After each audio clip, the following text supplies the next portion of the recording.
You're watching the ABM Video Network, business information at work, online, on demand, and on the money, and on your desktop every Wednesday morning. Hi, I'm Mark Flythe, and thanks for watching. Last week, we took a look at some highlights from the face-to-face panel from the 2008 spring meeting. And this morning, we're going to take a deeper look at a different aspect of face-to-face events that's very new for many ABM member companies, virtual events.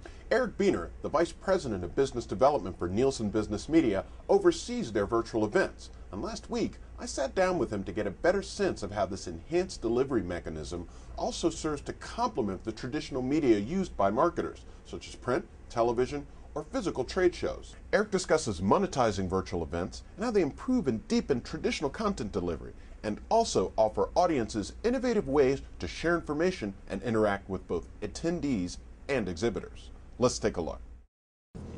Eric, thanks a lot for joining us. We really appreciate you taking the time to sit down with us today and give us a little sense about virtual trade shows. My pleasure.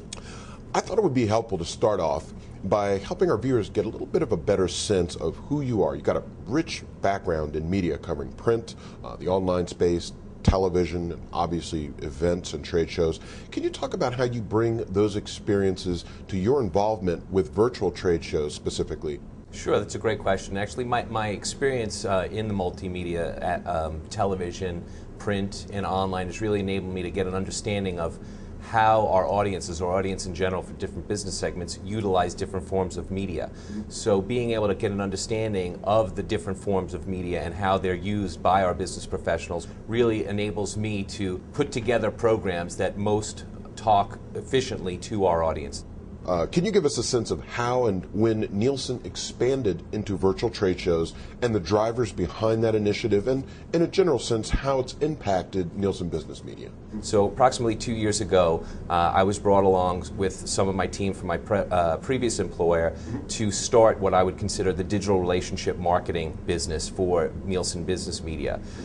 We were able to take the assets under the Nielsen Business domain, whether it be a physical trade show, an online property, or a printed vehicle, and really take the great content that we were already producing and serving to our audiences, but use these new delivery mechanisms, webcasts, virtual trade shows, video enhancements, to really enhance the types of delivery mechanisms that our audiences were using, the way they react to our brands, and ultimately drive more ROI for our exhibitors and sponsors. Do you incorporate streaming video into virtual trade shows? We do. We have a component of virtual trade shows. Indeed, virtual trade shows are a great product because it encompasses really two major factors. The virtual marketplace, which allows our exhibitors to promote their goods and services to our audiences in a virtual booth format. So we simply try and mimic the trade show booth in a virtual experience and use it as a delivery mechanism to our audiences to enable our audiences to download information about products and services and actually network with our sponsors and exhibitors. But the compelling reason why people are coming to these programs, again, is back to the content. So we spike the interest with the content that Nielsen Business Media produces by driving traffic with webcasting sessions alongside of our virtual marketplaces. So again, we're satisfying that audience's needs for information and education, both from networking or a peer-to-peer or peer-to-vendor type of relationship, and at the same time enhancing the overall program with the editorial quality that our editors produce, and enabling their audience to download and digest information, again, that provides them with the information that they need to be successful in their businesses. So from a whole perspective, taking video and putting it into the virtual trade show just enhances the sponsor's experience and the end user's experience, because we all like to be entertained. Clearly, virtual trade shows are an ideal platform to make the 365-day-a-year trade show a reality. Can you give us a sense of how digital technologies specifically do that? What kinds of applications are actually used to make a trade show an ongoing interactive experience for exhibitors and attendees? I believe Nielsen Business Media in 2008 were the first company to use the virtual trade show product in a 24/7, 365 manner, where for the last 4 or 5 years since I've been producing virtual trade shows, they've been typically 1 or 2 day events, live events that are archived for a period of 3 to 6 months after the live date. One of the programs that we're producing right now is a program called Virtual Meeting World that is targeted towards our meeting planning category. So meeting planners, corporate executives who plan executive recruits and types of trips all over the place are using this virtual meeting world as a 24/7, 365 platform, which is complementary to our web properties.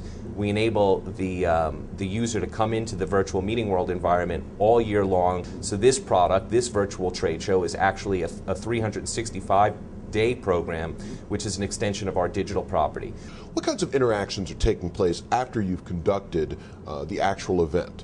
Networking, sharing information, lead generation? Yeah, again, the beauty of the digital media mechanisms extend the life of the live program. So when we do the live virtual trade show, which lasts a day or two, or in the case of Virtual Meeting World, all year long, the post-live event activity or networking that goes on is quite robust.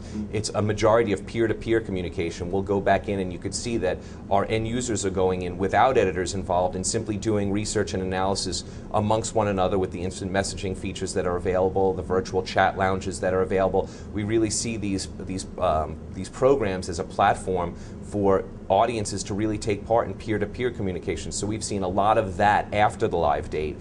And our exhibitors also use their virtual booths and their sponsorships in the virtual trade show as a place to drive their embedded audiences as well. So they're using it as a platform all the time. It's not just something that lives for a little bit and goes away. At a recent spring meeting, the challenges presented by what's being called a soft economy were among the major topics covered by the media executives in attendance. For many ABM member companies, virtual trade shows are a new and very different approach.